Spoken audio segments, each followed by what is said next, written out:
ఎన్నికల్లో బీజేపీ ఎంపీగా గెలిచి మొదటిసారి ఇచ్చోడకు వచ్చిన సందర్భంగా జి నగేష్ కి అభినందన సభను కార్యకర్తలు ఏర్పాటు చేశారు. తనను భారీ మెజారిటీతో గెలిపించిన కార్యకర్తలకు ఆయన కృతజ్ఞతలు తెలిపారు. వచ్చే స్థానిక ఎన్నికల్లో కూడా కార్యకర్తలు ఇదే ఉత్సాహంతో పనిచేసి బీజేపీని గెలిపించాలని ఆయన విజ్ఞప్తి చేశారు. అభివృద్ధిపై తాను దృష్టి పెడతానని, కార్యకర్తలు అందుబాటులో ఉంటానని ఆయన ఈ సందర్భంగా పేర్కొన్నారు. గతంలోనూ మంత్రిగా పనిచేసినప్పుడు, తర్వాత ఎమ్మెల్యేగా ఉన్న రోజుల్లో కూడా తాను ఆదిలాబాద్ జిల్లాలో ఎంతో అభివృద్ధికి కృషి చేశానని, ఇక ముందు కూడా అభివృద్ధి చేస్తానని ఆయన ఈ సందర్భంగా హామీ ఇచ్చారు. పార్టీ కార్యకర్తలు, ఆయా మండలాల్లో అభిమానులు ఆయన్ను కలిసి శాలువాలతో సన్మానించారు. ఈ కార్యక్రమంలో పార్టీ జిల్లా అధ్యక్షుడు పతంగి బ్రహ్మానందం, మండల అధ్యక్షులు నారాయణ, పార్టీ సీనియర్ నాయకులు, కార్యకర్తలు, అభిమానులు హాజరయ్యారు. నారాయణ గారు ముఖ్య అతిథులుగా విచ్చేసినటువంటి మన జిల్లా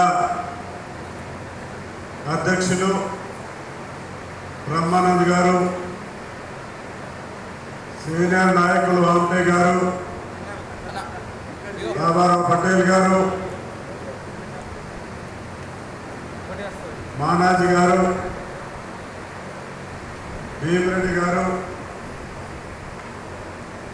శేఖర్ గారు, అదే మన ఇంత పెద్ద మండలం ఉన్నాయి, మనం కొంచెం వెనుకబడ్డామనే బాధలో ఉండకుండా మళ్ళీ వచ్చే ఎలక్షన్లో మన సత్తా ఏంటో చూపించాలని ప్రతి కార్యకర్త కోరుకుంటున్నా.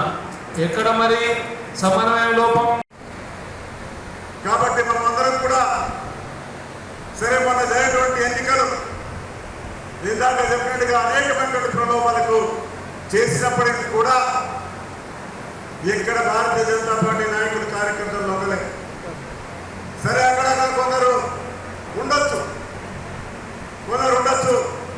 ఏమవుతుందో మనకి ఎంతమా మనకు వస్తాయా సంశయం చేసిన వాళ్ళు కొందరు లేకపోతే, ఎందుకంటే సమాజం అన్న